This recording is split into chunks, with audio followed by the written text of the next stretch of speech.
So I started doing music videos.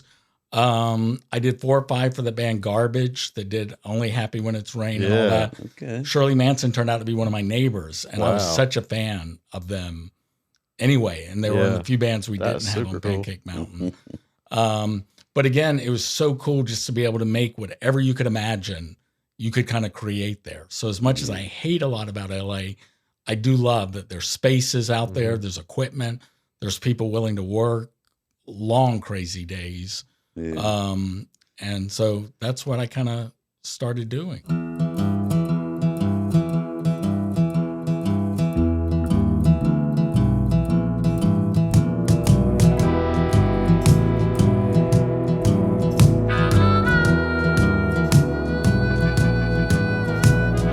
Something in the water taught me how to crawl.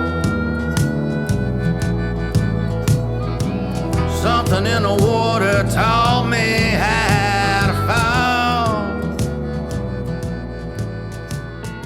fall. Hey folks, welcome to another Something in the Water podcast. I'm Uncle Dave Griffin along with Sean Clark. And our guest today is Scott Stuckey, who is a filmmaker and a music producer, and we can't wait to talk to you about all the stuff you have done. So welcome. Thank you so much for having me. How you doing? Really excited to be here. I'm doing well. Good. Awesome. Thank you. So you're originally from Eastman, Georgia. Correct. But you've lived in California, LA? Well, for about 12 years. I forgot I about grew up Washington. in Washington, D.C. Washington. One of the most corrupt cities. Though so is Eastman, I guess, in some ways. I'm not off to a good start. Putting down Eastman and D.C. at the same time. Some people just like to live on the edge, you know. No, my dad got involved in politics when I was 2 years old. He became a United States congressman. Wow. And moved us all to D.C. When I was like 2. They lived in the same house for 50 years and have recently retired down in the Golden Isles. But I've been in L.A. about 12 years. Okay. So now, what we don't generally talk politics on here, but what party was he in? Democratic. And But back then, everyone a Dixiecrat or, everyone was a Democrat, I think. What years was that?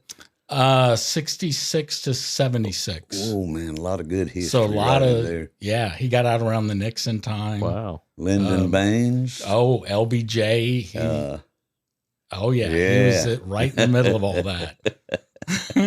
Crazy. Strom Thurmond.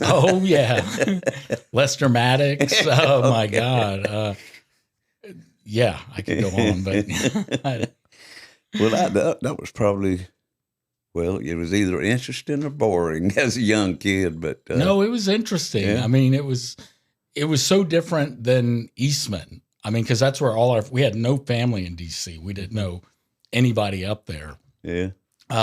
So it was, I'm sure, a shock to my mom and dad, but 2, you acclimate pretty quick. Right. Mm-hmm. So I just figured this is the way it is. This is the new. So this is the new life. You just go where your parents pretty much put you. That's the funny thing about little kids. So was it a lot of these big? They can take you anywhere, and you're like, okay. Big parties and stuff like that, I don't remember because we were so young when he got out. I was 10 or 11 years old. But I do remember we'd go wild because they couldn't really supervise or keep an eye on us when they would either host big parties or go to them. We would just go crazy. And especially when we hosted them, they'd have all this food and stuff and just crazy. We would run wild and, they couldn't control you. But no, I have good memories of growing up in DC. That's pretty cool. Great. How did you get into whichever came first, the music or the filming? Music came first. It really moved me. My dad is tone deaf, doesn't like any music of any sort. Wow. But my mom was really into the Beatles and Bob Dylan, a lot of the singer-songwriters. And so we always had those albums. And my dad being in Congress, every year we always have a bunch of interns staying with us, and they would usually be in their 20s when we were like 11 or 12. Yeah. So they had all the Beatles albums and Rolling Stones. So like Exile on Main Street was one of my first albums, which I still love to this day. Great album. So music was really a passion of mine. Yeah. And I didn't do well in school. So I knew I wanted to do something either with music or visual from kind of an early age. All right. So let's put this into perspective. You told me in the kitchen, you were born in 64? Correct. Okay. All right. So you're hitting 18 at 82? 82. Okay. In D.C. And Mayor Barry's our mayor. Wow. I bet there's a music scene up there. There was, yeah. It really changed me. I wasn't that much into punk rock, but it was a big punk scene. Big punk scene.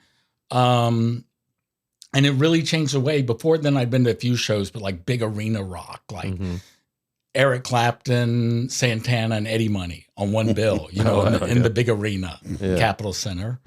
And then all of a sudden I'd go to these punk shows and you're like 5 feet away from this energy, this craziness. And it made you think, I can do this. Yeah. These are just, it's attainable. Right.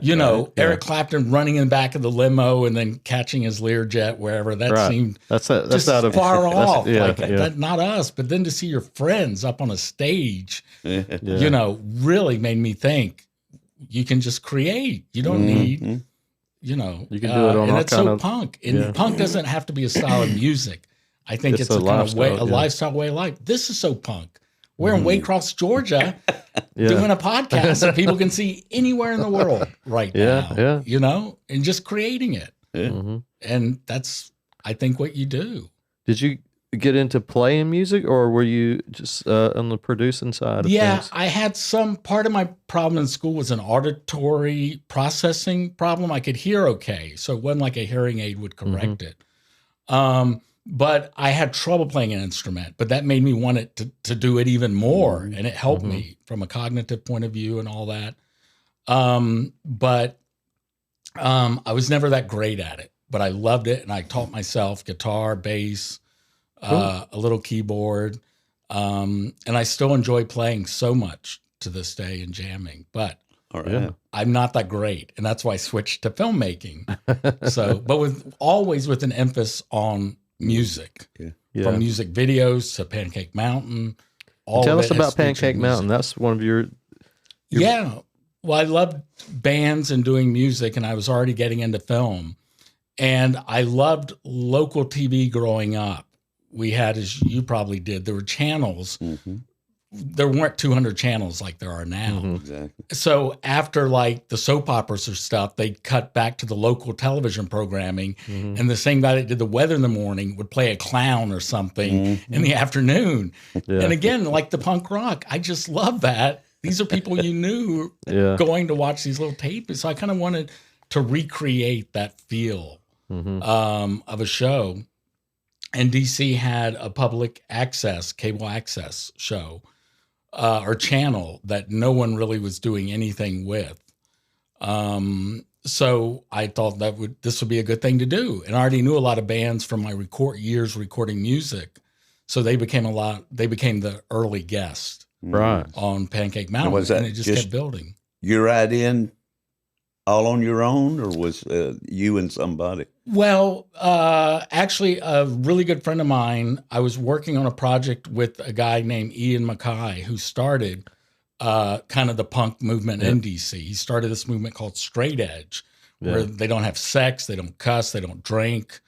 That's pretty punk. That's pretty punk. And all the punks did the opposite back then. Right. I did the opposite back then. I was never really quite into the straight edge. But we were working on a project together, and I was like, I want to start a public access show. And we're throwing around ideas. And he said, oh, maybe like a kid's dance party or something. And we kind of riffed on that together. And that's kind of where we came up with the idea. The name came from Fugazi, his band, and they did the theme song also.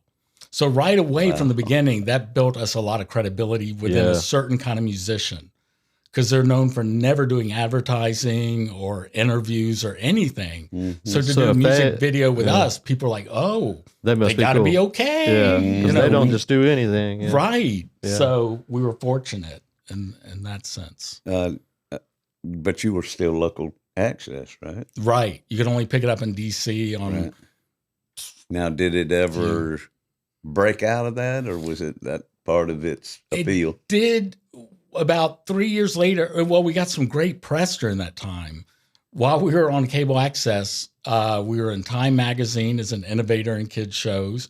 We were on CNN 2 times. Wow. The LA Times named it one of the best 10 shows of the year. Wow. And again, we were only in DC on this little public access show. So Hollywood came a calling. J.J. Abrams, who does Star Wars and all that, called up and said, I want to produce this. And all my friends were like, dear God, you're going to be living in the hills driving Ferraris. And I was like, oh, yeah. Oh, yeah, we are. Yeah, we are. It was all an idea. But he took it around for a year, and all the studios were like, what is this? Is this for kids or for stoners, or who is it for? And we're like, for everybody. You don't get it. You know, it's for everybody. You got anything on that, Jay? Yeah, we may have a clip of kind of what it's Pull about. up, I think that is called, if you go to the channel, Pancake Mountain, then what is, that one. Yeah, let's start there. Is this kind of like a trailer for what the show was? And very MTV looking, them letters up. Yeah, up there we got a little slicker. That came later, but in the beginning, as you'll see, most of it was pretty. Yeah, that's it right there. Why is it doing that? Oh, you got it.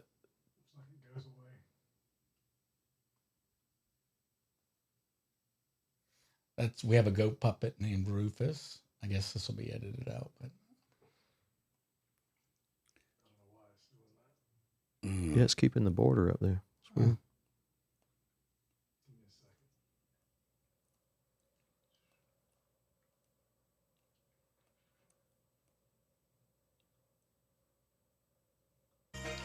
CNN's Elaine Quijano takes us to the new world of Pancake Mountain. Listen to this for a second. Okay. That was you. Yep. Yes. There's a cable access I've show. aged. It's called Pancake Mountain. It's kind of like a throwback show. It's kind of like the Muppet Show. Now, Pancake Mountain is amazing, and one of the big reasons is because of the music on the show. So that's a newer band. Yes. Some educational value here.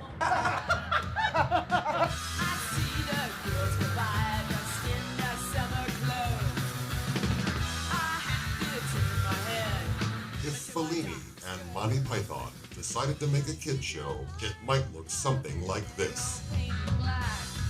Those bands around and played on the show. You know, when you see Fugazi or you see Jack White and Meg, of course you want in on that. Those dance parties are great.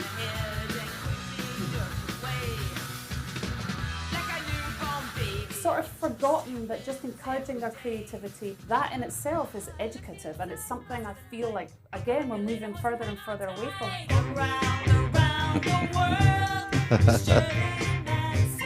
Pancake Mountain promises Reggie to Watts. teach you nothing and delivers on that promise time and time again.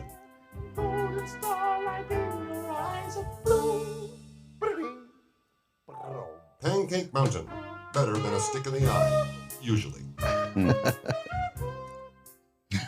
Nice. There you go. Awesome. So better than a stick in the eye most of the time, depending.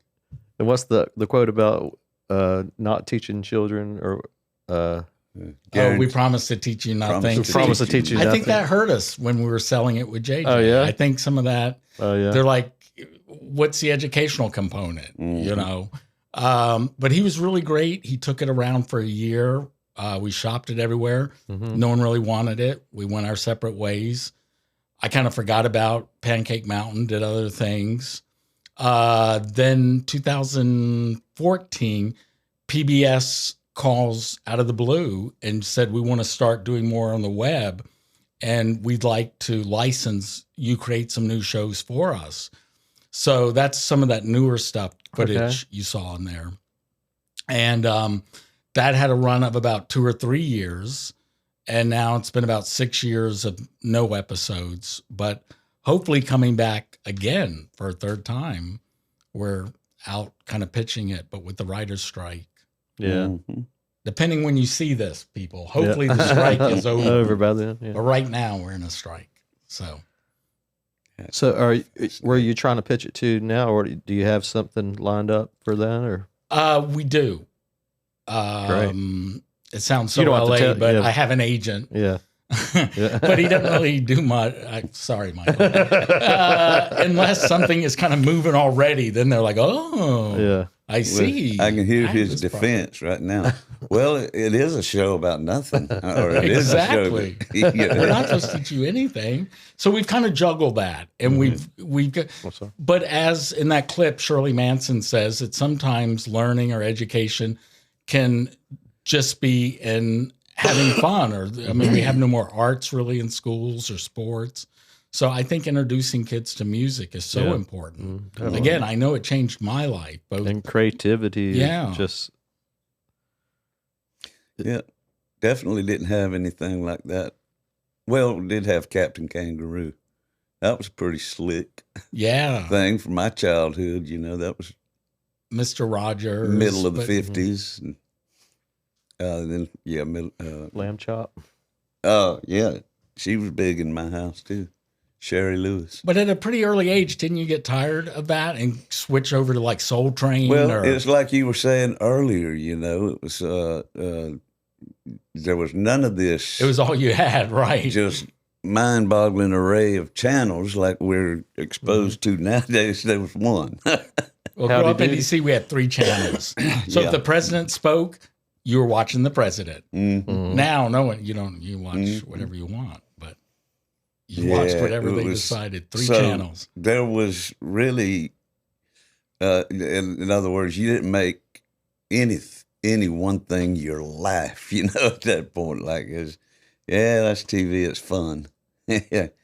And Mickey Mouse Club is coming on, we'll catch that. And then you hit the yard, and then you're out there playing with your friends and Right. neighbors, bicycles and Which kids don't football really and do everything. anymore Yeah, either.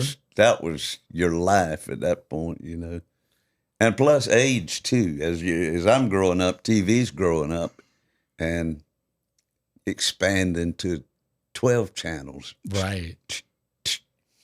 And But we had some great shows. Yeah, I they were think. great. I love They the were great. absurd. There was a lot, like I liked Laughing, Mhm. Hee Haw, Mm-hmm. some great playing on Hee Haw, and those jokes. Yeah. They stunk, but it was still Yeah. something so funny about it Yeah. being so bad. Yeah. You're just like, oh my God.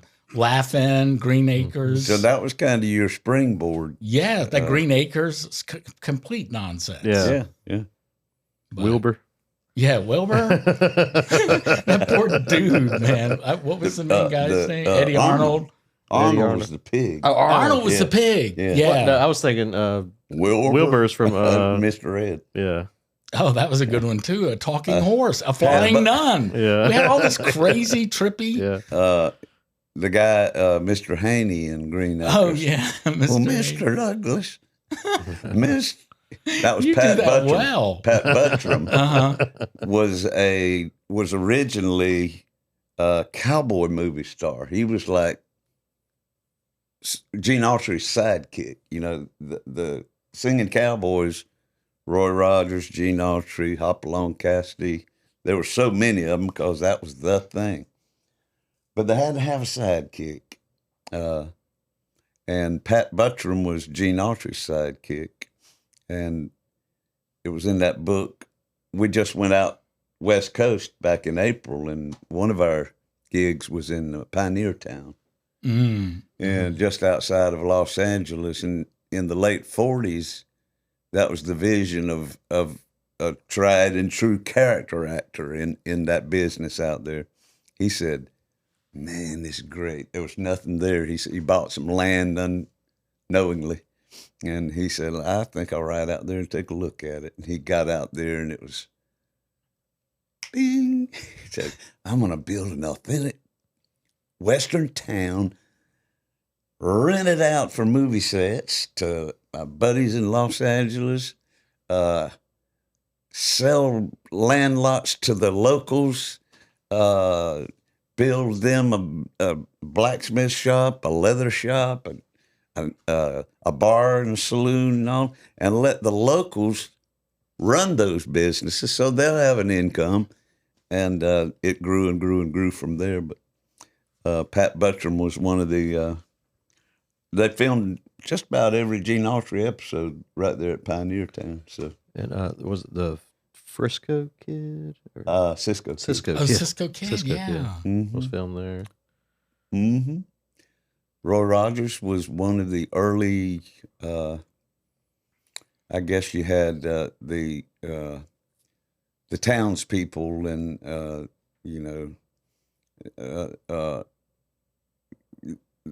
your notoriety was higher up the scale, if Roy Rogers, the great singing cowboy, bought into Pioneer Town in the very first year. He was on the board of directors and all that stuff, making decisions about it. That was neat, though, to be able to go out there and walk amongst all of that just otherworldly Mm-hmm. Like I hadn't changed at all. scenery out there. Oh, Lord, that was so good. We had a good time. What was Spanky's girl? Was it Connie? Cindy? Oh, wow. Got her name. Doggone it. She sent a picture to my Facebook timeline of Uncle Dave's Waycross Stagecoach T-shirt, but she had cut it, amended it, and it was a beautiful tank top, and she's already beautiful. So, but she was sitting there with that all looking cool, close up in the desert hills of Pioneer Town, sassy with sunglasses, doing this with our Waycross Stagecoach T-shirt on. How cool! Yeah, like a Johnny Cash move. Or... Mm-hmm. Okay, so who was the biggest name act that you had on Pancake Mountain? Do you reckon? That'd be hard to say who the biggest was. Yeah, I don't know. I mean, you had a lot of them. Yeah.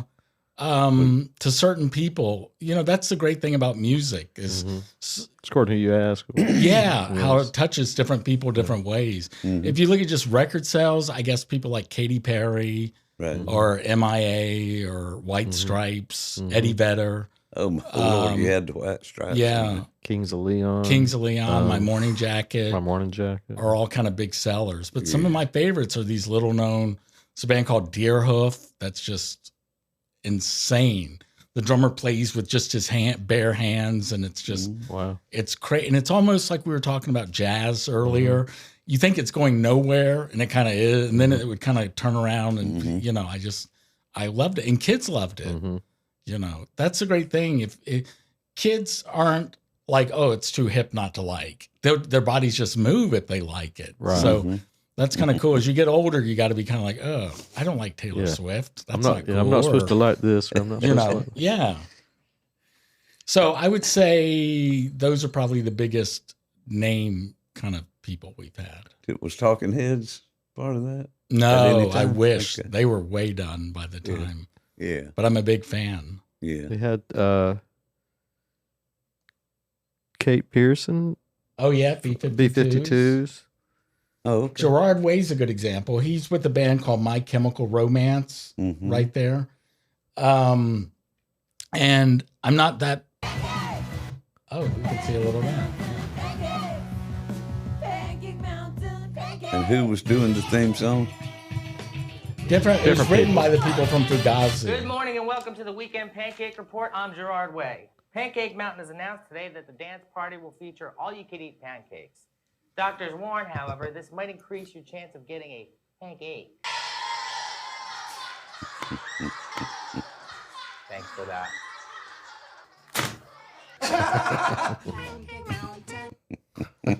So I love just stuff, again, back to that absurd Green Acres kind of stuff. Just gorilla doing Pilates in the middle of the clip for no reason. Yeah, I love except that for to kind have of stuff. it, you know. But that guy Gerard Way is with a band called My Chemical Romance. And that's emo music, which I was never really into. Mm-hmm. But one of the favorites of everyone we've had on has been Gerard Way. And they recently played 6 nights in a row at the LA Forum, which is, 15,000 people.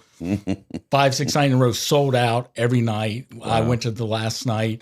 And even though, like I said, I'm not that into it, to see that many people knowing every word and moving to everything, I got goosebumps. It's the power of music, like we've been talking about. It just, it moves you. And I love that. We've all pulled up next to someone in a car next to us, and they're singing at the top of their lung with the radio, you know? It's just, that's so great that it can just, it transcends everything. How did you have the means of getting a hold of these acts in the beginning? I know that the word of mouth kind of kept it rolling, but like in the beginning, I guess you were friends with people like Ian MacKaye. So you got him, and then it just kind of snowballed. Suit. Yeah, they heard about it. A publicist did from the record companies, and they started sending and trying to get their bands.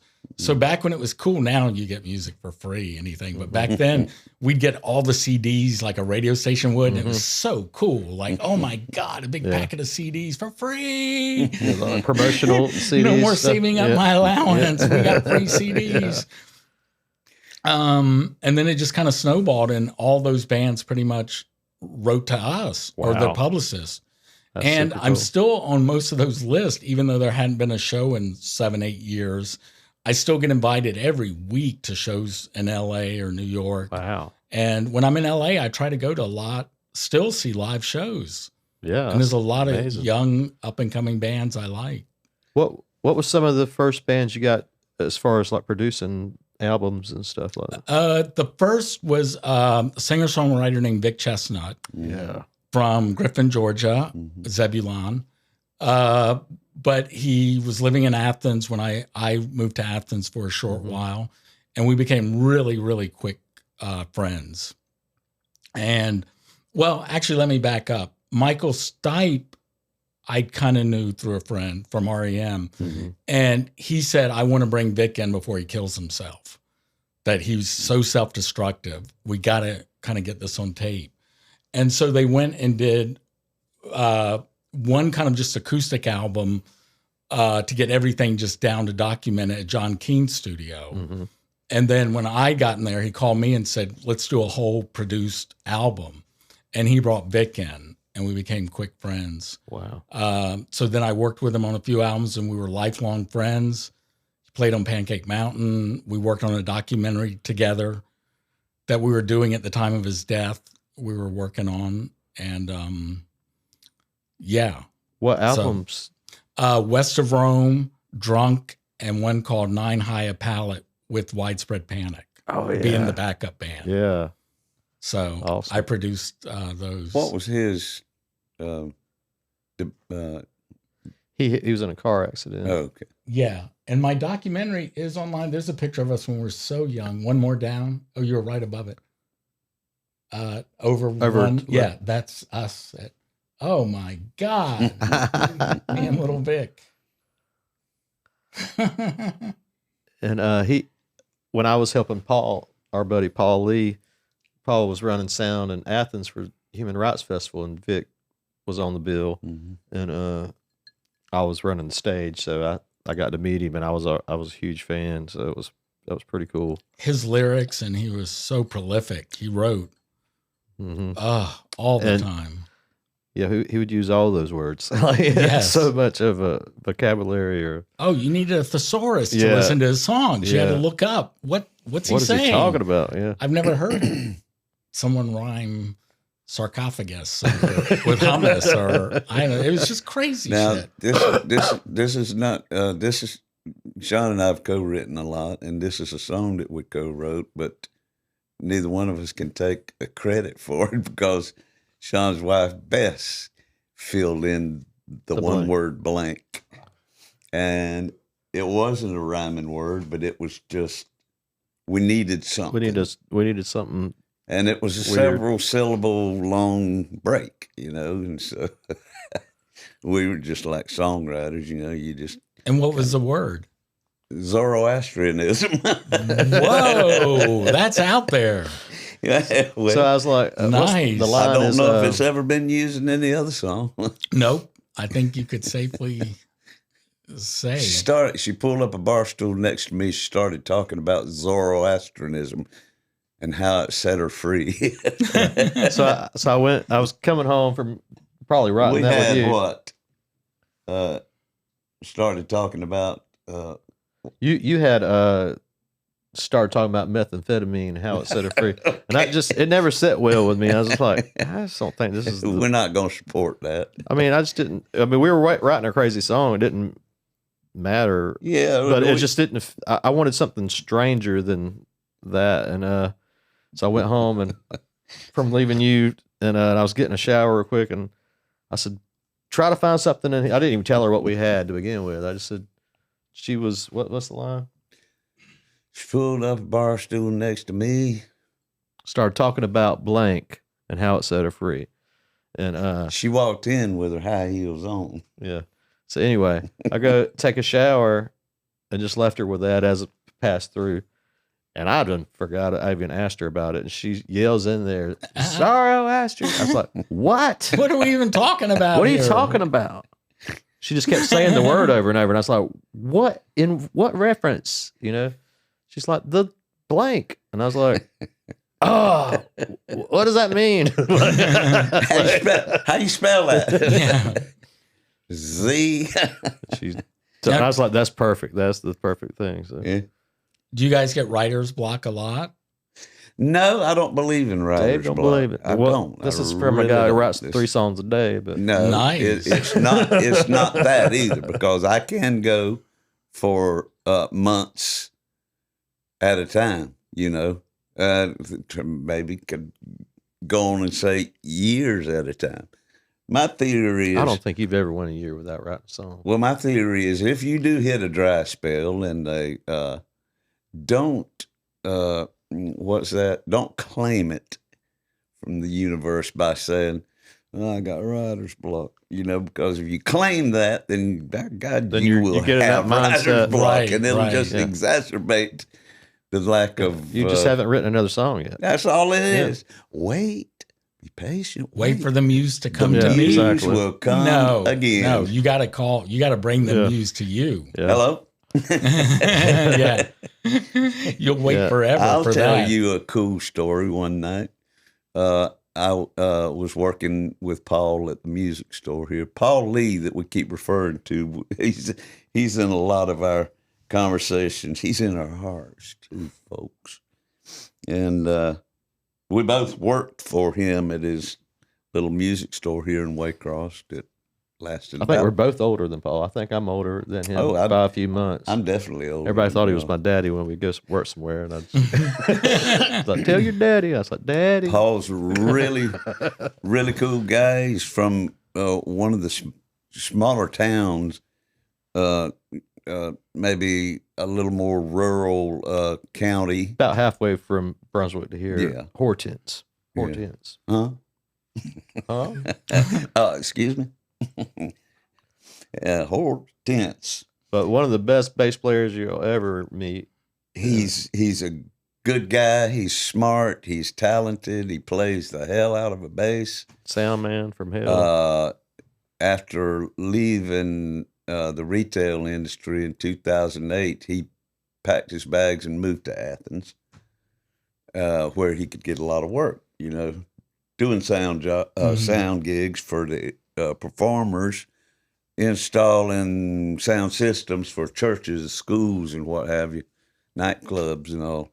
And then somebody tips him off, hey, man, Leon Russell just fired his sound man. You need to get your ass over to Nashville tonight. So Paul headed out from Athens to Nashville, had an interview with Leon, and boom. Whoa. He's with Leon Russell, the great Leon Russell. And he's just a easygoing fella. He's handy with tools. He's handy with guitars. He could be a mechanic. He's so Paul or Leon? Paul Lee. Oh, Paul Lee. Yeah. He can, it's like one time something like this happened, they were on the tour bus and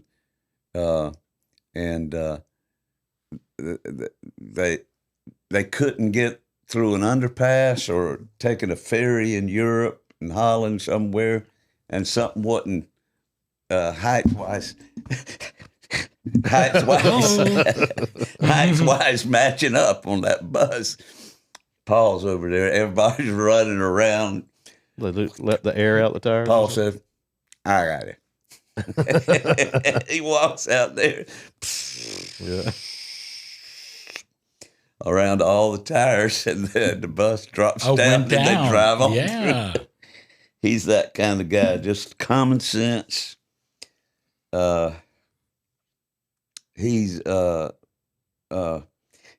was getting around to this long story about Leon Russell. That was a nice deal, and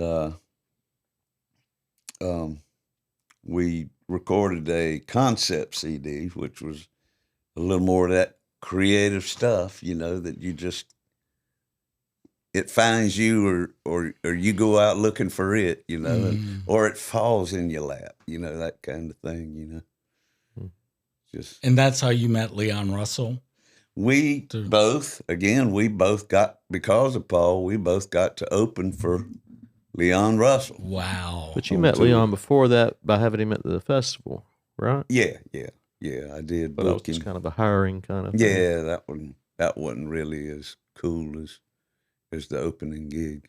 Oh, I'm such a fan. I was telling Sean earlier that a few of his stuff, especially in the 70s, A Song for You. Yes. I want that at my funeral. It's so beautiful. I cry when I hear that. It's one of them. I love you in a place that has no space or time. And the music with it, Just and some of those videos, have you seen, there's a great video from the 70s where he's wearing those cool mirrored sunglasses. You know who else is on that video? Furry Lewis. Who? Furry Lewis. Furry Lewis? The great Memphis blues musician. Oh, cool. I love the name. Had one leg and was a street sweeper. And was he? had some notoriety as a younger man on Beale Street, but through the years, he took to drinking, lost his leg, probably lost his family, but he still kept drinking and still kept playing the blues, and eventually he was a street sweeper, just to keep it going, but he was recognized in that great, it's kind of a short, it's not a documentary, but they're all crammed in this studio in probably Los Angeles, and Furry Lewis is one of the featured performances in there. He's just an old black man sitting off to the side of Leon, and he has his segment.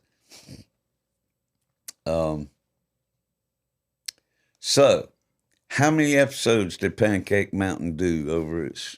Not many, probably 18. Wow. And that was 18 years. 18 years. But I mean, again, years without doing anything. Yeah. Between the first few and then 5 or 6 years between PBS and then 5 or 6 years till now. So the initial local access run was 2004 to 2008 or 9. And that was the very beginning of Very it? beginning. Okay. Yeah. I thought you said that it was right around your 80s that you had the idea. That's my bad. Oh, no. In the 80s, I was just running wild in the streets of D.C. Thinking about pancakes and not thinking about nothing. A mountain of pancakes. Women and beer, I think, at that time. So the 2004 to 2008? Correct. 4 years and 18 shows, so it No, wasn't like a weekly No, they thing. came back later. we tried. They came and then back we came later to LA. 2014. Right. J.J. Abrams When called. when And we they weren't making picked it up. shows, but we thought we were going to be striking it rich. Yeah. Pancake Mountain to the masses. I still got this great card from him, Christmas thing, saying I'd still kill to bring Pancake Mountain to the masses and stuff. Wow.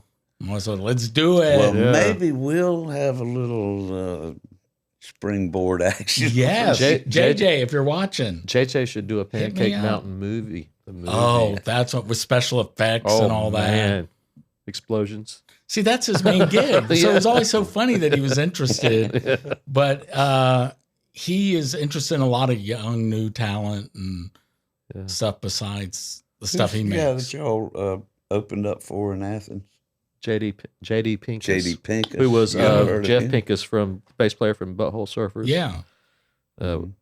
Now he's doing like this banjo stuff and has 2 projectors behind him. It's crazy stuff happening on the projectors. And I think you'd like him. effects. Oh man, Wow. he would be. Well, the Butthole up. Surfers were crazy. Yeah. I saw them twice. So now he's like a Seen him hillbilly live version twice. of Butthole Surfers. Wow. With like a 1-man band, big beard and a flipped up hat, and just Oh my God, that sounds yeah, crazy. he's a pretty cool guy too. He lives in Asheville.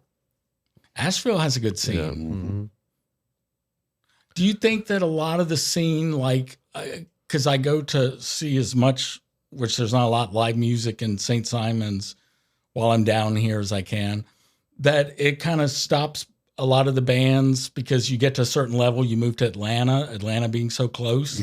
Is that a bad thing for the local scenes or? I don't know if there's. I don't. The industry has suffered so much since the 90s, I guess you would say. It's when Napster came out and then everything started fast forwarded into Pandora and Spotify, where the artists lost their lucrative, royalties and stuff. Not like it used to be. The business itself, where a band could be discovered, out of the blue and get a record contract. The old formula was That's a good point. sign, Yeah. put out an album, get an advance, pay the advance back, tour. And nowadays, You gotta- without that stepping stone and everything, You've kind of got to do it all by You yourself. have to prove yourself You've first. reinvented You have to it. show you can. And so gone are the days of, I always wanted to be an A&R guy. Like I thought I'd be good at discovering music, which is kind of what I do at Pancake Mountain, curate or bring stuff. But people that discovered Springsteen and Dylan and just A&R guys at a club and thinking, wow, this could be a good thing. Now go out on your own, spend your own money putting your own albums out, Yep. book your own shows, show us you have a following. Maybe we'll give you a deal. Maybe And it'll be what they call a 360 deal now. We get part of your merchandise. Right. We get a part of your touring. We get a part of everything. Yeah. but that old incentive to pick up and just move to Atlanta because you have exhausted everything you're going to do here. Well, while you're doing everything here and building up to a certain point, you're also getting married, having kids. True. You're tied. Well, to me, if I was to pick up and move to Atlanta, and then you think, well, I'm closer to everything. I'm closer to all the gigs that aren't paying. I'm closer to To the gigs, and that I'm aren't just paying. and that's true. I mean, because we play around Atlanta, and sometimes in They Atlanta, pay good money over in the Golden Isle, but Yeah. we can make a it's- living there. you can make more of a living down here and traveling to Atlanta than you could I think just being there. Pulling out all the stops and just and moving. dealing with that traffic and Because high you would prices have to leave there to make any money, every time. And we have to leave Waycross, but we just an hour this way or a couple hours that way. But and then we try to pick moments of the year where we're going to go to California and back, or we're going to go down to Florida, or we're going to go up north or whatever. But I think a lot of the musicians in the Golden Isles one, I don't think there's a whole lot of original acts over there. There are some, but I don't see any. The bands that are there, there's so many gigs right there that they don't travel out like we. I think we escaped that trap by being from Waycross, because if we were there, we'd just be playing. We do play a lot of those. You get caught up into that, and then it's like, well, why do I want to drive 3 hours that way to make the same amount of money? But some of our guests in a past podcast, Michael Longy and Michelle Hanneman, talented. Originally from Chicago. Natives, transplanted back down here in St. Simons, and you see they're on this treadmill like so many of them over there. Michael Longy plays with about 6 bands. Everybody up there's in like every band, and they do play out a lot. I've met a few bands. Oh yeah, that hot There's banana coffee. Yeah, they're great. Whatever. We've had them play on every night. Oh, Dakota and Ashton. Yeah, I like both of them. Yeah, they're great. Yeah, that it becomes your live. I mean, these guys are playing traveling Riverside. They're playing 4 and 5 days a week, and the money, like I say over there, is very good. And so you take that's better than you could make it a 40-hour work week somewhere, And you bring a little joy to the people. You're that don't doing see a lot of something that you really love. Casual, the people are built in. A lot of that's tourism over there. I would say, like, as all the places we do go play, the Golden Isles, they really support music, and you don't get that everywhere. Like, do you think that's because they're on vacation and cutting loose? Well, I think even the locals are really supportive of. Yeah. I do too. They go out all the time, and it's just you don't get that. And I feel like other towns, the townies, the locals, are too cool for anything, And Athens can get like that sometimes. They're too hip to give a shit, but over there, they're like they really support you. Yeah, I do see that. All right. Now, Pancake Mountain is still legit, but you had to leave it behind. What'd you do? Well, they're going to do something else with it. Exactly. That's what I'm saying. Someone wants it. I didn't say it's I'm done. not doing it just. It's still legit. It's still out there. Could be there. Mm-hmm. So what was your next move after you said, I'm going to walk away from this for a while? Some really cool, I really got into doing music videos. So. Time. 2000. 2000, while doing Pancake Mountain, as soon as I got to LA, so 2008 or 9, started doing music videos, which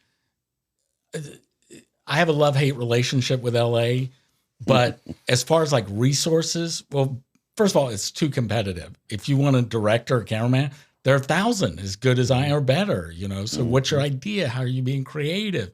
But as far as resources, it's just insane the kind of things you can get out there. I mean, not just any camera in the world you want, but technicians to service them, production designers, builders will build you anything. We had a monkey one time, we needed a monkey in a skit. 3 a.m, you get a monkey, 24 hours, you get fake snow. What kind of snow do you want? Do you want the soft snow, the hard snow? 3 a.m, that's great. How do you want the monkey dressed? Do you want him to have a little suit? Wow. Monkeys are hard to work with, by the way. They look so cute, but they're mean. In fact, in one of those clips, I think the Gerard Way, we saw the monkey lie down on the TV. If you watch that back, if you rewind, you'll see the monkey. Okay. So I started doing music videos. I did 4 or 5 for the band Garbage that did Only Happy When It's Rain and all that. Okay. Shirley Manson turned out to be one of my neighbors, and I was such a fan of them anyway. And they were in a few bands we didn't have on Pancake Mountain.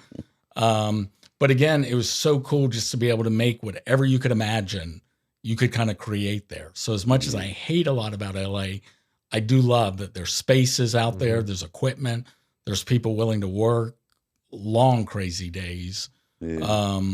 And so that's what I kind of started doing. And your job in that industry was what? Editing? Well, directing mainly. Though I do edit all my stuff. I don't always shoot or film it all, but I try to edit. But mainly coming up with concepts. Like you pitch a band, I'll do a storyboard. I'm kind of bad drawer, but just a rough idea to say, here's the story, and film it. Were you freelance? Yeah, everything there is pretty much. Well, I had a studio I worked out of. So if they had jobs come in or editing or stuff like that, they'd call me a lot.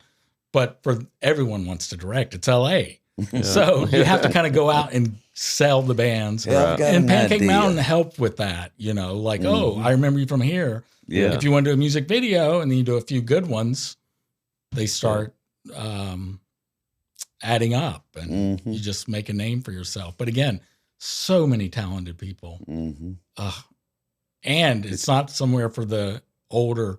As I get older, I'm just like, God, these teenage directors that are just blowing me away. Always new ones coming up. I'm looking at thinking, oh my God. Have you heard about AI? It'll take your job. Can we look at one of the videos? Yeah. Let's see. What's a good one? Type in under YouTube, garbage magnetized.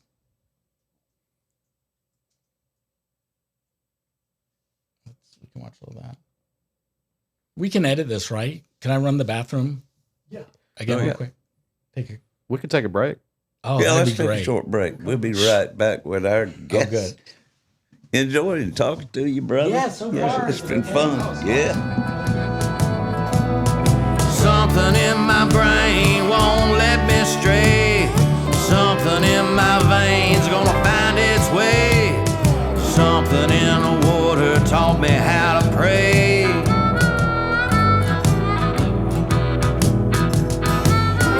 When that cold black water finds its way into your veins, you'll never be the same. Welcome back. Something in the Water podcast Where'd we go? with our guest, Scott Stuckey. Where did we go? I don't know. It was weird. We went to Cowboy Bunkhouse. Yes. Ooh, I want to hear more about that. We will talk about that for sure. I bet you that got y'all's attention. You're making us wait. First, though, So as this is we were talking about. This is a video, a garbage video. The band.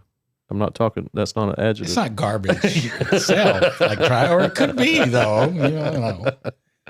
This is one of Scott's videos that yes, Yes. I directed, edited, filmed, all that. And we can cut to it. Oh wow! I like it already. Right? Yeah. So that's supposed to be a little Shirley Manson, the little kid. Okay. God, I feel like I've seen this.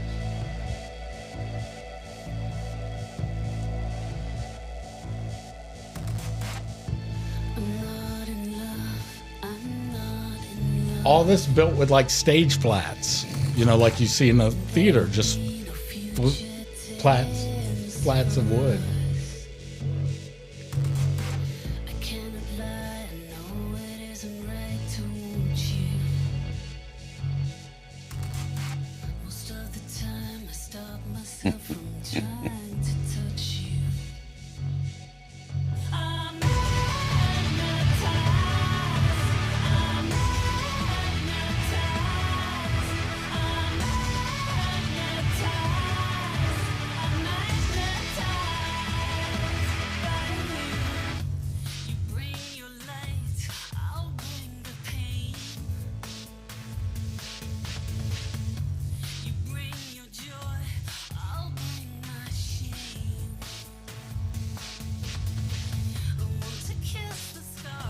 So anyway, that gives you where you get the girl. She's an actor. So that goes back to the resources in L.A. that I just you're like, I need a little girl that looks like Shirley Manson, and thought, oh gosh, I hope someone answers.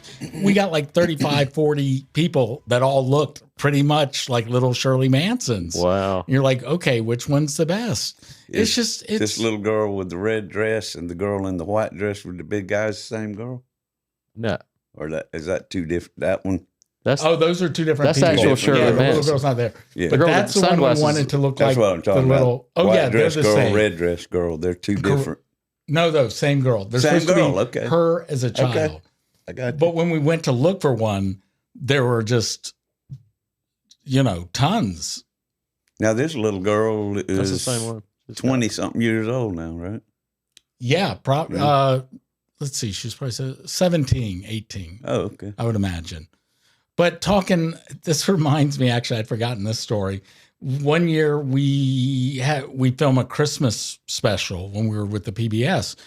And there's a song that he covers and does a really great video called Must Be Christmas. I don't know if you've seen it. And it's him in this house. And with stairs. The stairs, going up and down the stairs with this crazy accordion. Yeah, he did a Christmas album. Yeah, he did a Christmas album, and that was like the one they promoted. Yeah. From it. But anyway, we were going to do that song kind of like that. So I put an ad on Craigslist. I need an accordion player to do a Bob Dylan cover, blah, blah, blah. And literally 15 minutes after I placed it, a guy wrote saying, "Oh, I play accordion and I played with Bob." And I was like, holy, LA is so amazing. That's just crazy. And so I was sitting there typing, writing him back, and I got another one coming in, and he was like, I was the guy that played the accordion on that video and on the song. Oh, wow. And I'll do it for $75. Man. We're like, what? I'll do it for $75. And our budget was $150. I didn't want to tell him that. He'd already offered. Oh, Robert Mills, I hope you're not watching this. Damn.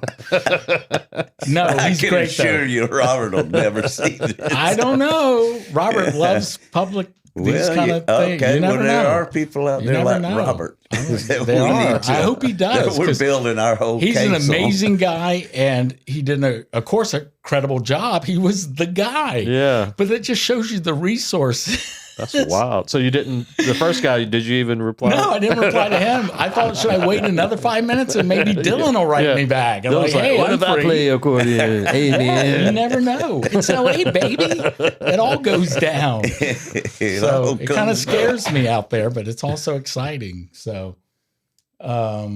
anyway. So that was Garbage Magnetized. And I did the one above it, No Horses. We can click on and watch just a quick bit of that one. So, folks, this is what happens in the mind of a politician's kid. Click on the top one. That one. Here's another garbage one I did. Ads. YouTube's got to get their money. But we give them all these videos for free. That's right. It's like MTV. It was the perfect vehicle. The record companies gave them the videos, and they had commercials against the videos. So they were showing commercials, the videos, and showing commercials. Yeah. This is on the same stage we filmed the other video. And their drummer is Butch Vig, who produced Nirvana's Nevermind, the big. It's supposed to be blood coming down the walls, but it didn't.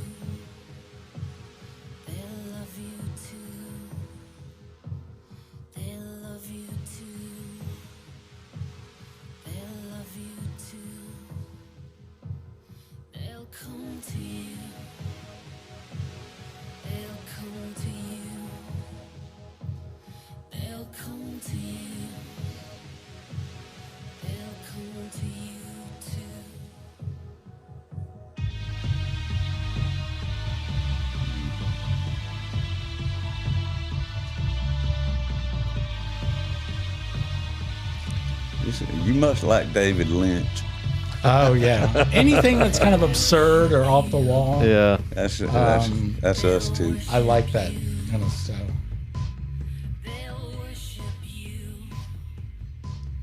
It gets really cool in a minute. Yeah. No, that's not cool now. I'm not saying that. Heck yeah. Is that stock footage? Some of it is, some of it we shot ourselves. That's stock footage we bought. But we tried to shoot as much of the stock footage around LA as we could. So, like we shot that in a Target. That's stock footage.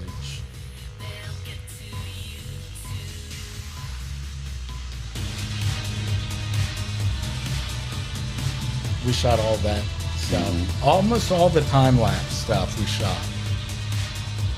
The Women's March in LA, stock footage.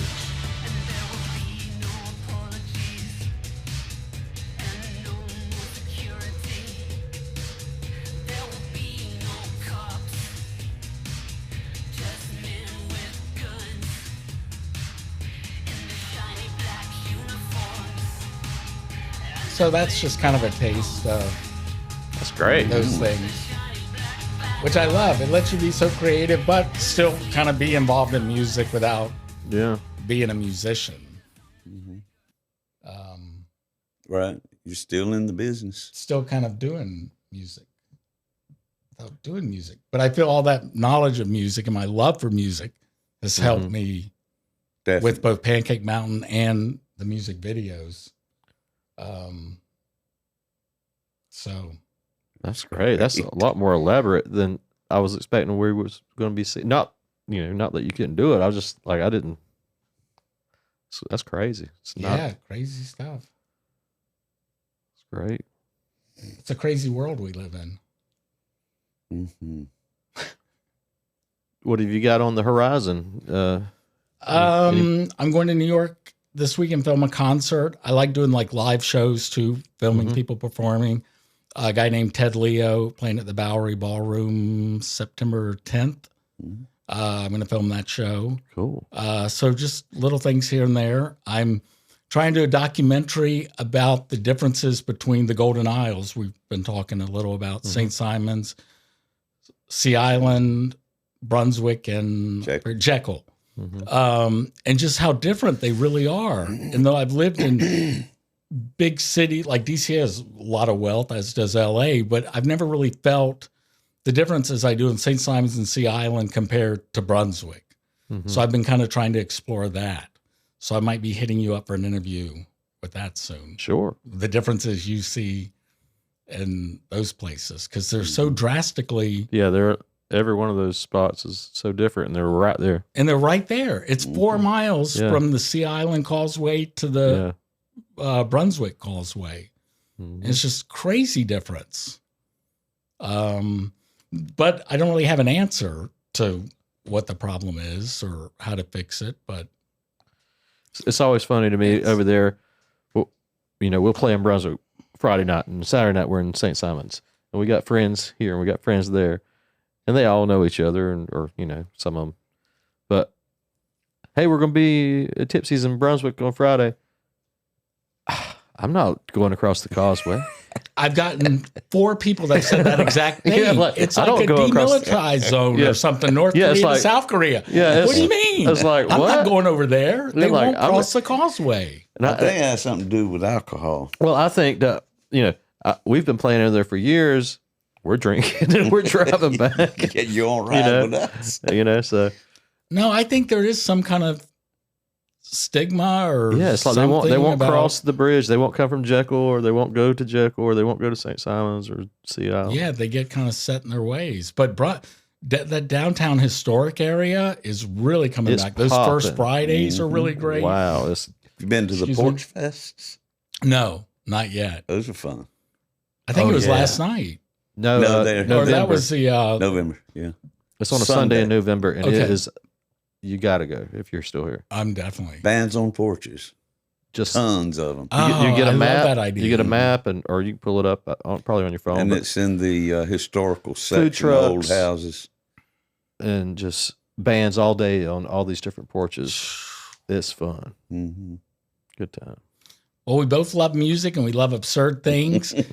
Sean and Uncle Dave, when are you going to start your own kind of variety? We were talking, about this, and we've alluded to it on several earlier episodes.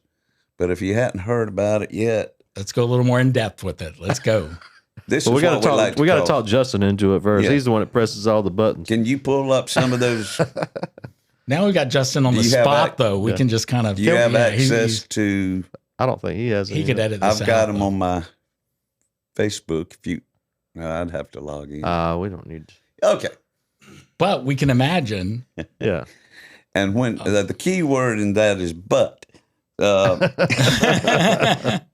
While we were, me and my wife and the Pine Box dweller Sean and our son Connor took a east to west coast and back jaunt back in April. We wanted to see the country, and we also played some gigs out there in California and Las Vegas.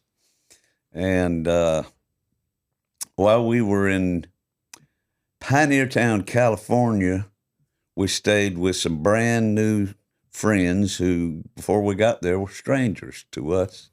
By the time we left, we were like bosom buddies. Spanky Baldwin and his lovely wife put us up in a desert hacienda for 3 nights.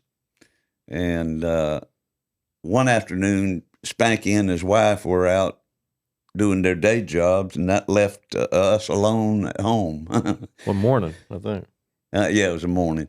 So we had time to get up, and I always get up last.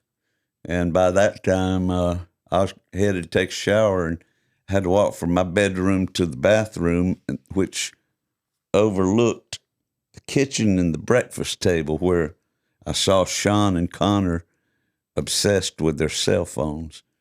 And Kids today. and I knew that we were home alone, so I just eased out of the bedroom to take a shower in this and nothing else. They didn't see me coming. So I got to the edge. Now they're scarred for life. With Connor. We didn't see you coming, but we were glad to see you go. So they were over there, didn't even see me, and I crept up to the bathroom entrance there, and right outside that door was the corner of the wall leading into the breakfast area, and I stopped right there and peeked around the corner, and it was like this much of my face and this much of my lower extremity. You just see down to his torso. It was a sideline. You couldn't see anything. He planned it like that. Yeah, it was all posterior. It was scary. Looks like a horror movie. It's scary posterior. and so I just say, hey, like that. Get their attention. They snatch their heads around there and see this beautiful vision of Uncle Dave. Half of him. And Sean just, hold on. Getting a picture. And he hit the picture just as I went. Pull up the picture. Okay. Oh, yes. I didn't even know that existed. I'll find it. I slapped my left cheek and uttered these words, which is what we're fixing to talk about. Uncle Dave's Cowboy Bunkhouse. Wow. We were like, what the hell? They fell out on the floor after that. And Cowboy Bunkhouse. Look for it soon. we spun that idea around on that long journey from Pioneer Town to Las Vegas and the deserts, Monument Valley, Arches Monuments, Hoover Dam, Grand Canyon. We had all the time in the world. So we said, this is just an example. You know, this Cowboy Bunkhouse thing could be really big. Yeah. And we could, we could do this and that. It's kind of like Laugh In. Remember Laugh In? And so we started filming these little short clips out here in the backyard of the studio, and it's going to come out eventually on our Patreon podcast over. It's called The Deep End, Something in the Water, The Deep End on Patreon.com. It's only a $5 subscription per month. Well worth it. Well worth it. We do the deep end episodes feature some of our same guests as the regular episodes, and as in its name, we go a little deeper. You know, we drink a little more, we cuss a little more, there's more nudity. Is that a selling point? Yeah. Is that so why the numbers are so bad? Justin Mercer, our producer and engineer, gets more turned up than normal. And but anyhow, be on the lookout for Uncle Dave's Cowboy Bunkhouse. And please write Justin and tell him he needs to do it. Come on, Justin. Come on, Justin. Coming to a podcast. Just in time. Just in time. Near you. So, yeah. I like it. You don't have any of them short clips of the belly of Elena Harrison that we filmed out? Oh, you filmed some of them, Justin. Didn't you? No, I did. You used your phone? But I don't remember if I sent them to him. You sent a lot of them to me, and they're on my Messenger account. Well, we'll save that for the debut. For another. Just keep teasing it. Yeah. A little more each time. Each time. For just for the hell of it, do you have the Halloween commercial we did? Just to show Scott? We used to try to go out and before we did the deep end and had the Patreon stuff, we were always trying to find a way to generate money to feed the guests and pay the websites and stuff. Liquor store in Jessup. So we would go out and get these these in Waycross. Liquor stores or So Glow, music stores and bars. To kind of fizzled out, but we had fun doing these little commercials, little ads for them. This was a Halloween one. Is it easy to get to? Well, I don't have the actual file. Yeah, you just go back to one of the episodes. That might be too hard to remember which one it was on. If you got one of the cheat sheets of all of our episodes, it'll show it in the right-hand column which episode was the Halloween. Anyway, roll on down.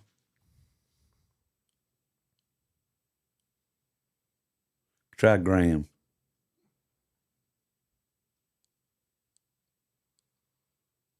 Yeah. Oh, here it is. Wow. How do you remember that? Trippy.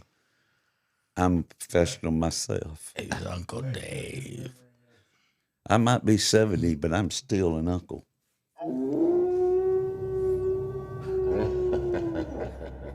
If you're planning on getting 3 sheets in the wind this Halloween, treat yourself to the best in booze that good spirits. Located at 1202 First Street, Jessup, Georgia. So remember, Every witch and werewolf, ghoul and goblin, fang or claw, lift your spirits with good spirits. Not responsible for magic potions, creature comforts, or legal courage. Oh, that's fantastic. Oh, I love it. Hey. Oh, and that's a great graphic. Are they saying, what the hell did I just watch? Holy, holy. So I was just That's saying, what I'm saying. For the bunkhouse thing, I was, those kind of just odd little vignettes, just odd, absurd. And he and I can get out there, pretty way out there in our minds, Oh, I can imagine. Well, we're big fans of a lot of the same things you were inspired by, and yeah, man. That's funny. Yeah. What my question is, you got any tips for would-be podcasters / bunkhouse perpetrators? Well, I think you gave the best thing. You don't wait for the muse to come to you to do it. you say it's time. That is true. know, and you just do it like you did with that. You don't have the best costumes. You don't have the best, just what you have, and that's funnier almost. Yeah, you tried to kind of do it again or do it like that, and all these ad agents. I've had ad agents come to me before and say, "Oh, make us a viral video."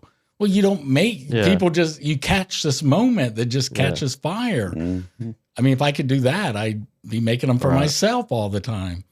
But that's what's great is just getting it done.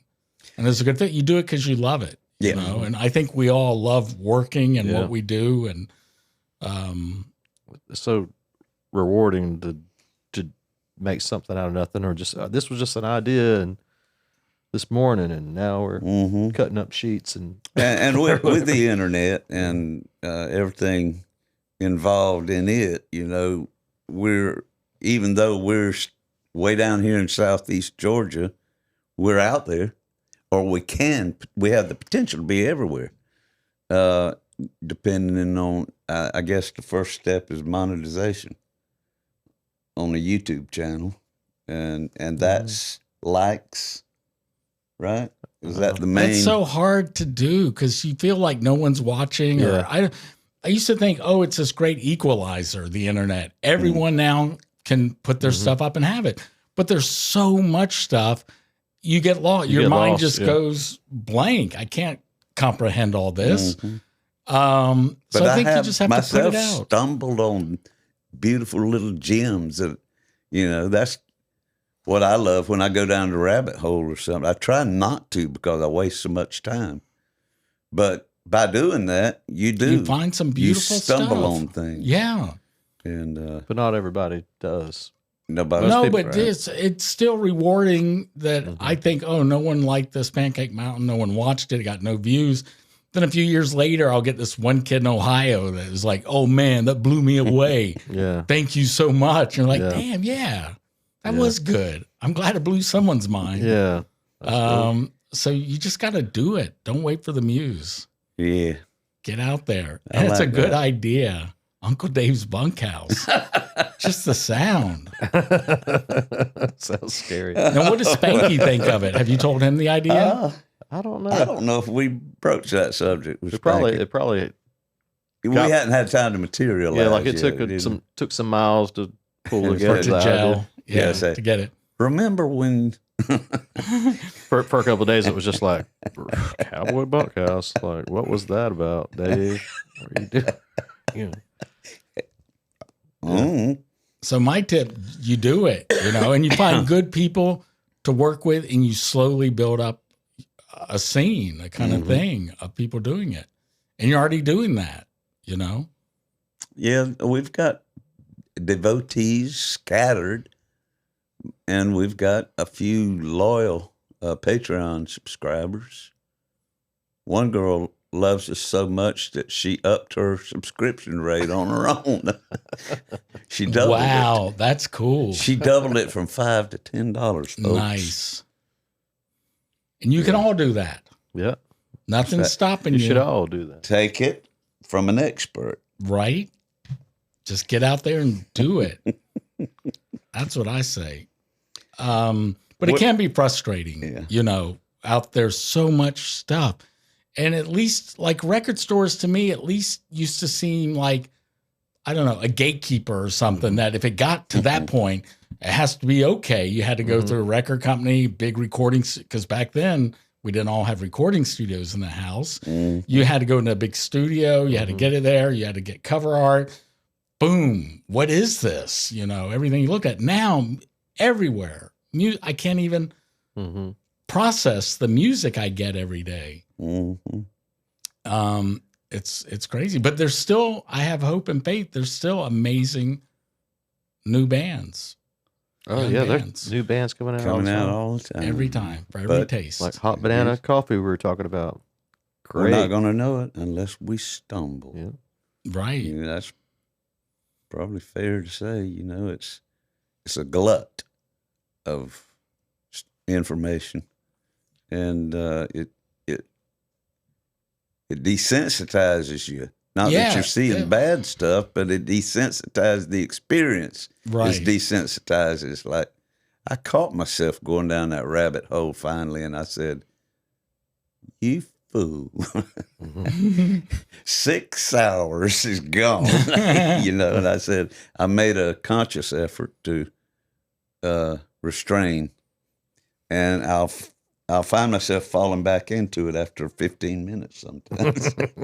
And I say, stop it. I know. Yeah. But it is fun to do. I guess it's like binge watching episodes of some serial TV program or something. If you have the time to do it and you can allow yourself that luxury, jump in. Do it. Yeah. Rabbit hole, jump in. Yeah. What else can we talk about? You're back in, your folks relocated to Sea Island. Correct. And they're in their 80s. Correct. And so you're just kind of taking a respite to kind of come back home and be with them and correct help out. Yeah. So, being the good son. How long you been there? Month and a half. But when we lived in D.C., we would come down here for a lot of summers to see family. Mm-hmm. So I kind of know the area, but not like extended periods of time like now. Mm-hmm. So I've learned a lot more about the area. When I first got down here, too, I did a job with the, what's the name of them? They're environmentalists, 100 Miles. Georgia has 100 miles of coast. Mm-hmm. And they were doing a documentary on celebrating the coastline and the people that lived on the coast. Neat. So I got to work on that and drive all up and down the coast and Darien. We've come to Waycross, Okefenokee, all over. So I really appreciate it more now. It's kind of a strange coast, Georgia. It is. Coast. The way it's laid out, it's a lot of deep islands, but not like, not like tropical islands or anything. It's just no, but it's pretty well preserved, unlike Cumberland Island and Little St. Simons. No, it's beautiful. So, Sapelo. When I pulled up to the shoot the podcast and out in Justin's front yard was scattered our vehicles, and there was one right in the front, and I'm doing a wheel around the park, and there's Hollywood license plate, and I said, okay, now this is gonna be fun. No, I want to change plates. I think I'm gonna leave that car down here when I go back, but I got to get Georgia plates because some cop's gonna say, "Oh, I can see that, Mr. LA Fancy Boy." I see, huh? We're gonna need you to get out. Show us your big city ways. Who yeah. do you think you are, boy? Who's the biggest star you ever met? Who do you know? What? Yeah, I don't care how they do it in California. Right. Here's how we do it in South Georgia. Now you gonna fix that left tail light? And that's when I call you two late at night. Please come get me. I'm in Jessup. As far as I know, sir, there's nothing wrong with that. You sassing me, boy? No. We love the police. Yes. Yes. A group of our most eligible watchers, police. Oh yeah, yeah, hours that they work.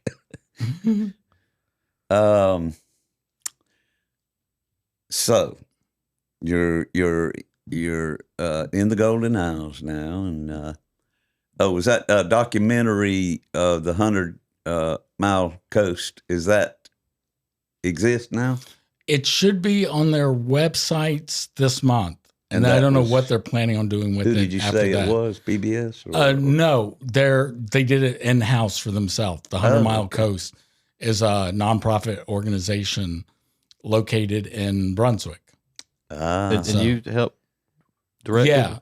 No, I didn't do the directing. For once, I did the sound, which I haven't done in a long time. Okay. I did the actual field sound with the recorders and lavalier mics and all that.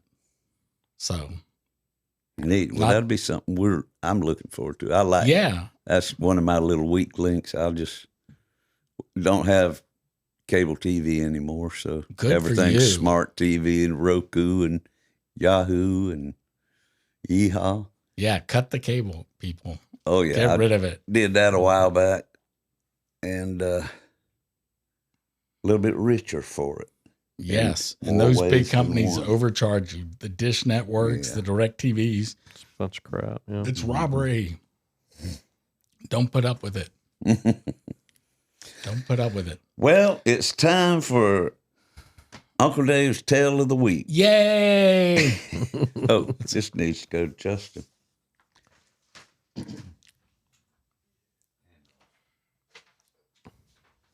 Now y'all can see just how small this room is. Do we have some introduction music for it?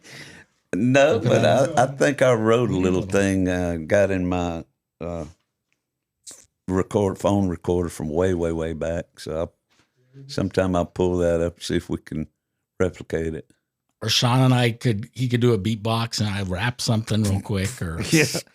It's time for Uncle Dave. Here he comes. Here he comes. No, okay. I don't beatbox very much. Oh God! Now people are cutting us off like crazy. Now look out! You think we already lost the audience? Now look out! Look out! Look out! Tale of the week. Tale of the week. Tale of the week. It's Uncle Dave. Yeah. Sit right back. Let Uncle Dave speak. All right. We usually have. Yeah, I was telling you about. I blogged, and then it turned into just a little thing here. But a buddy of mine who I grew up with here in Waycross was living in Valdosta, and he was also writing a memoir of our childhood and his life and everything. And he's a mover and a shaker any way you look at it. He's always got some kind of little something he's working on, the next get-rich scheme. And some of them are valid, some of them just fall. And James Cock is his name. He was the one that prompted me to start blogging. And he was also the one who had his book published with a local publisher out of Valdosta and turned his publisher on to my blog. And he said, yeah, I'll send you a contract. I'll publish it. So I got a little tiny 25-story book called Uncle Dave's Tales of the Week from Dog Hill to Tripoli and back. And I usually have Justin's copy sitting on the armrest right here, but I inadvertently took it home. And you needed to know that before I jump into this. Let's do it like this.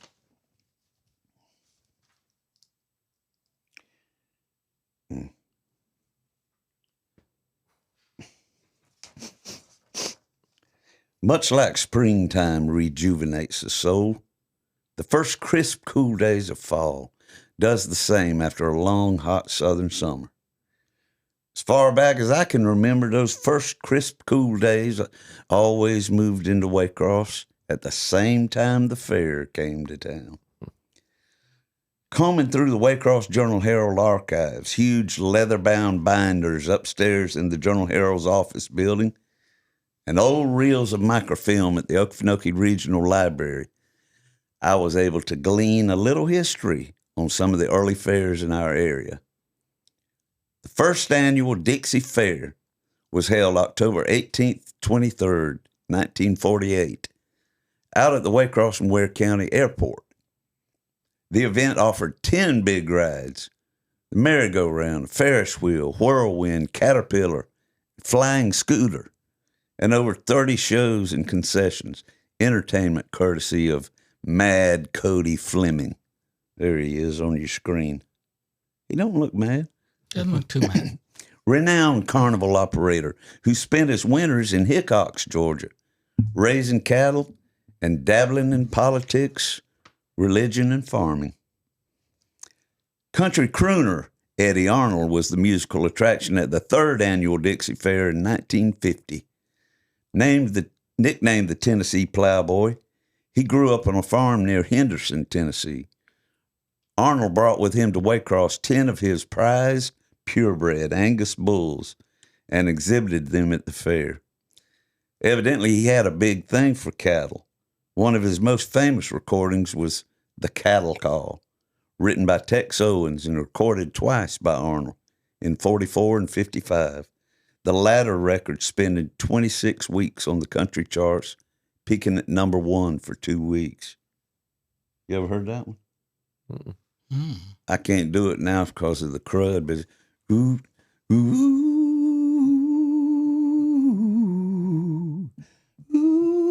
Oh, yeah, okay. Yeah. He was a yodeler, unlike me. The Exchange Club sponsored Nashville's Roy A. Cuffett 1951's annual event, which had by then moved from the airport to Memorial Stadium, built in 1949. Losing momentum by 52, the Dixie Fair moved again to the City Auditorium and offered no midway and no rides. Only 4-H, FFA, and FHA exhibits, Women's Club Antique Show, and the Garden Club Flower Show. As exciting as watching a camellia bloom was, there was still the ever-popular Okefenokee Swamp Park exhibit, in which a brave employee, probably with the last name of Strickland, Cox, or Thrift, milked poisonous snakes to the delight of the disenchanted youngsters who kept demanding, "How come there ain't no flying scooter?" I could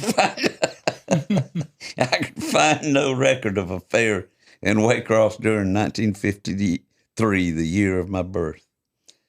The Exchange Club took over the reins for good 64 years ago, and on October 10th, 1954, the first annual Okefenokee Agricultural Fair debuted behind the Gold Leaf Tobacco Warehouse, located next to the train tracks on Genoa Street, just behind a young Wayne Scarborough's home. The event lived and breathed there until October 21st, 1963, when it opened with a grand display of fireworks at its present Knight Avenue location, home to my earliest fair memories. Boy, what memories. The smells alone were singularly magnificent, from fresh popcorn, foot-long slaw dogs, to piles of sawdust and piles of livestock manure. Add to that the visual explosion of multicolored lights and hand-painted freak show posters, the sounds of calliope-driven merry-go-rounds, screaming fairgoers twisting, spinning, and whirling on gravity-defying rides, and relentless hustlers fast-pitching their game boosts to anyone with money to spend. And by the end of the night, we were spent out and tired, but mind-numbingly satisfied. Mama's brothers, Uncle Bud and Uncle Vance, were pretty handy at the fair booths, as evidenced by the brightly colored stuffed teddy bears that rested on Grandma Carter's chenille bedspreads, sitting upright between the pillows with unblinking eyes and ribbons tied round their necks. My earliest memory of the fair booths was the safe and simple pick-up ducks. Did you ever play that? Yep. Mm-hmm. Was you good at it? I think I won a goldfish one time. Pick-up ducks, guaranteed to send you home with at least a set of Chinese handcuffs. Those sharp-talking carnies with their games of chance were always a step ahead of me, and I'd usually retreat in a walk of shame, staring at the ground in front of me, which led me one lucky year to spy old Abe Lincoln peeking up from a $5 bill, barely visible under a layer of sawdust. As I grew older, the fair rides I spent my money on were faster and ultimately more nauseating. Although I never lost any previously eaten fair food, I'm sure I lost plenty of pocket change while suspended upside down on the bullet or the zipper. One of my favorites from 1964 was a pink circular ride called the Roundup, where you would walk onto the flat disc and stand in one of the many individual stalls lining the outer edge.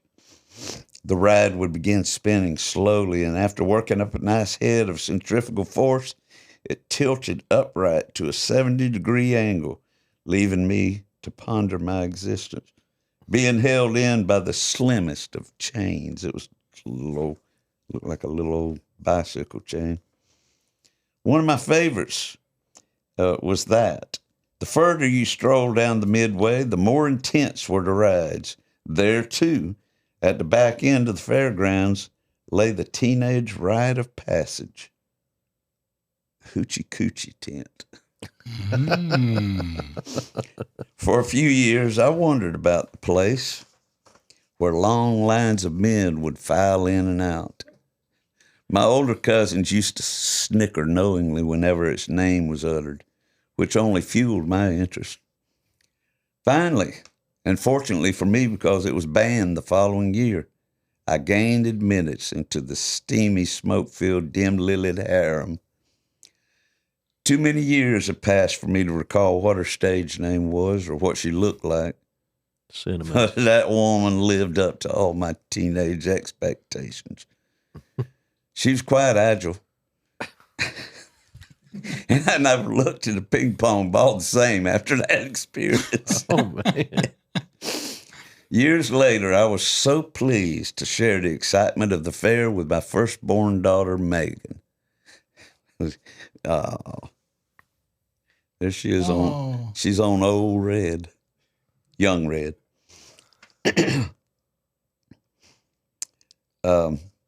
I loved seeing her little toothless grin and watching her little brown eyes widen with amazement. When she was about 4, she boldly went into the kiddie fun house, filled with a slow-rolling barrel-shaped tube, some soft dangling cylinders, and a short climb up a rope ladder. It's kind of like an obstacle course for children. She made it ceremoniously to the top level, where a 4-foot slide back down ended in a pool of colorful plastic balls with an exit to the left. From her vantage point atop the slide, she couldn't see no exit. All she could see was a wall behind the ball pit with no way out. She started to cry, screaming, "It's a trap! It's a trap!" I headed into the kiddie fun house to save her, having a much more difficult time maneuvering the obstacles than she did. And I didn't cry as much when I got to the top. So over the past 21 years, I've been hosting a couple of annual music festivals at the fairgrounds, Swamptown Get Down and Grand Parsons Guitar Pool. And every time I set foot on the grass, the memories of fairs past come flooding back. As I walk through the old 4-H building to turn the outside electrical lights on, I think back to those Tuesday nights in 1967 when our Boy Scout troop, 320, held its weekly meetings there within the same walls.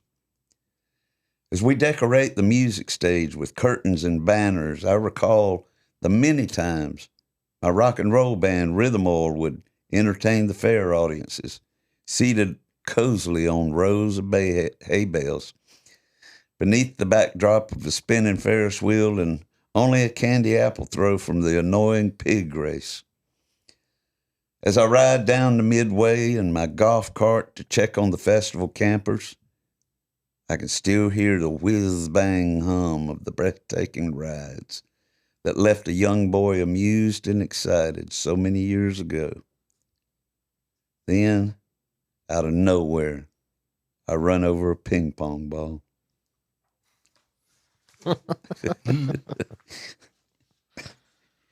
Well, folks, that was when this podcast comes out, the fair will be in town, I'm sure, or it'll be approaching. And we urge you to support that. It's still the Okefenokee Agricultural Fair, probably started in 64, so that's almost a good round number.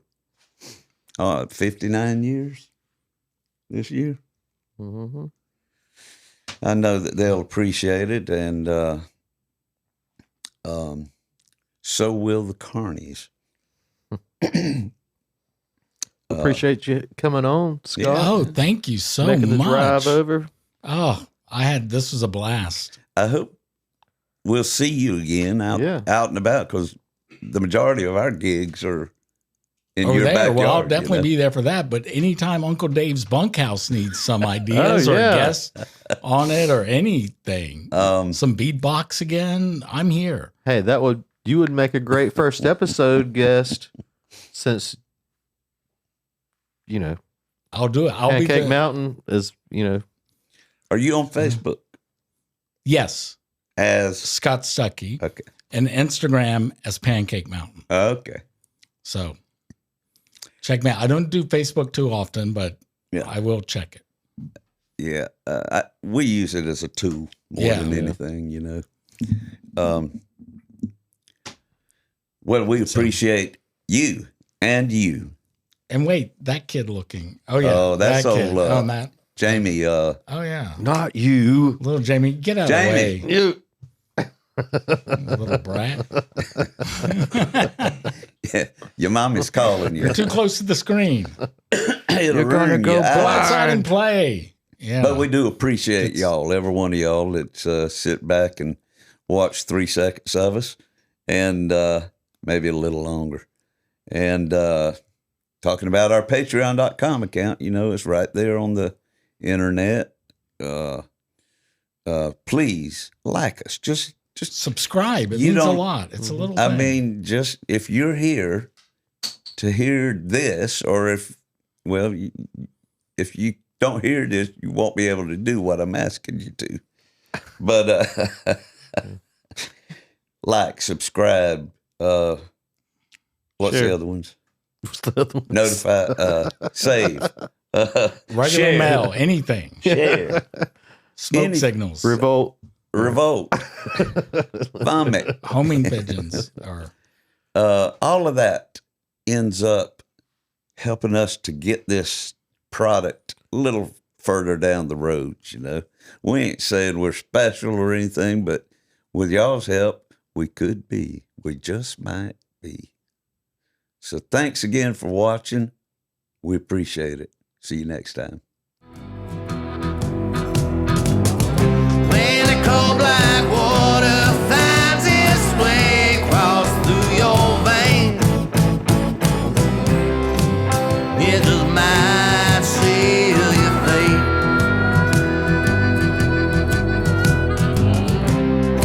It just might seal your fate.